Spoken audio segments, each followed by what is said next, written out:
ഞാൻ നിങ്ങളുടെ മുന്നിൽ എന്നാന്ന് വെച്ചാൽ എൻ്റെ ഒരു കൂട്ടുകാരൻ്റെ ദുരന്തം നിങ്ങൾക്ക് ആർക്കും സംഭവിക്കരുത്. കാരണം എൻ്റെ കൂട്ടുകാരനല്ല, അവനെൻ്റെ കൂടപ്പുറപ്പാണ്.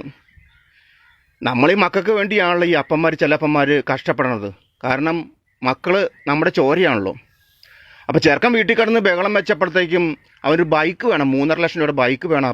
കൂട്ടുകാരന്മാർക്കൊക്കെ ഉണ്ട്, മേടിച്ചു തന്നെന്ന് പറഞ്ഞ് എൻ്റെ കൂട്ടുകാരൻ കടവും വിലയൊക്കെ മേടിച്ച് ഇവന് ഒരു എന്തോ 3.5 ലക്ഷം രൂപയുടെ ബൈക്ക് മേടിച്ചു കൊടുത്ത് ഇവൻ ആ ബൈക്കിൽ കയറി റോക്കറ്റ് പോകണ മാതിരി റോട്ടിയിട്ടങ്ങ് പോയിട്ട് ഒരു ബസ്സിൻ്റെ അടിയിട്ട് കയറിയിട്ട് റോക്കറ്റ് പൊട്ടണ മാതിരി അവനങ്ങ് പൊട്ടി. അവൻ്റെ സൂക്കേടും തീർന്നു. ഈ മരണവാർത്ത അമ്മ അറിഞ്ഞ് അമ്മയ്ക്ക് പ്രഷർ കയറി. ലാസ്റ്റ് അമ്മ നിലത്ത് വീണ് തലഞ്ഞരമ്പ് പൊട്ടി, അമ്മയും തീർന്നു. ഈ ദുഃഖവാർത്ത അപ്പനറിഞ്ഞ് ലാസ്റ്റ് അപ്പന് താങ്ങാൻ വയ്യാണ്ട് നീറി ഒരു കത്തെഴുതി വച്ചിട്ട് അവൻ ആത്മഹത്യ ചെയ്ത് കത്തിലെന്താ എഴുതി വെച്ചതെന്ന് അറിയാമോ? അവൻ കാരണമാണ് അവൻ്റെ മോൻ മരിക്കാൻ കാര്യമൊന്നും. ശരിയല്ലേ? നമ്മൾ മക്കളെ പട്ടിണി എന്താണെന്നോ ദുരിതം എന്താണെന്നോ പ്രയാസങ്ങൾ എന്താണെന്നൊന്നും നമ്മൾ അറിയിക്കുന്നില്ല. അതാണ് തെറ്റ്. മറിച്ച് 2 ദിവസമെങ്കിലും ഈ മക്കളെ പട്ടിണിക്കിട്ടിട്ട് വിശപ്പിൻ്റെ വിളി എന്താണെന്ന് അവർ അറിഞ്ഞായിരുന്നെങ്കിൽ ഇങ്ങനെ സംഭവിക്കില്ല. നമ്മളെ അവർ ഓർത്താനെ. നമ്മൾ ഈ കുടുംബം നോക്കണ അപ്പന്മാരൊക്കെ കാണപ്പെട്ട ദൈവമാണ്. അമ്മ മക്കളെ പഠിപ്പിക്കണമെന്നേ. അങ്ങനെയൊക്കെ വന്നായിരുന്നെങ്കിൽ ഒന്നും സംഭവിക്കില്ല.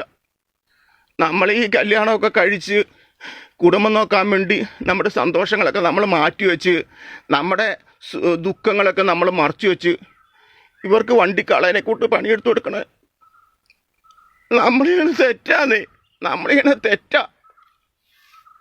കരച്ചിലും മണ്ണുണ്ട്. തെറ്റാ. എൻ്റെ ബാല്യകാലം എന്നൊക്കെ പറഞ്ഞ ഈ കല്ലും മുള്ളും നിറഞ്ഞതായിരുന്നു. അന്ന് നാഴി കഞ്ഞിവെള്ളം കുടിക്കാനൊക്കെ ഞങ്ങൾ ആഗ്രഹിച്ചിട്ടുണ്ട്, കൊതിച്ചിട്ടുണ്ട്. അന്ന് ഞങ്ങൾ വിശപ്പ് അടക്കണ എന്നാന്ന് വെച്ച് കഴിഞ്ഞാൽ ചക്ക, മാങ്ങ, കപ്പ, ആഞ്ഞിലിപ്പഴം, കൊട്ടങ്ങാപ്പഴമൊക്കെ വയറ് നിറച്ച് നിന്ന് വെള്ളവും കുടിച്ചാണ് വിശപ്പ് മാറ്റണത്. അന്ന് ഞങ്ങളുടെ പെരെ കോലപ്പരയാട്ടോ. എന്ന് വെച്ചാൽ മഴ പെയ്ത് കഴിഞ്ഞാൽ വെള്ളം മുഴുവൻ അകത്ത് വീഴും. അത്രയ്ക്ക് ചോർച്ച.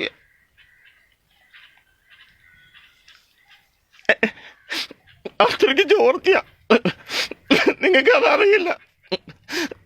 പല രാത്രികളിലും മഴ ഞങ്ങൾ ഓർക്കിയിട്ടില്ല.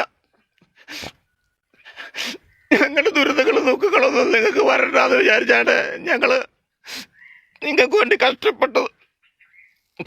പക്ഷെ നിങ്ങളറിയില്ലല്ലോ, നിങ്ങളൊന്നും അറിയണില്ല. നിങ്ങൾ നിങ്ങളുടെ സുഖങ്ങൾ മാത്രമേ അറിയുള്ളൂ. ഈ അപ്പന്മാരുടെ വേദനയെ നിങ്ങൾ മനസ്സിലാക്കണം കേട്ടോ. നിങ്ങൾ മനസ്സിലാക്കണം. അതെനിക്ക് പറയാനുള്ളത്.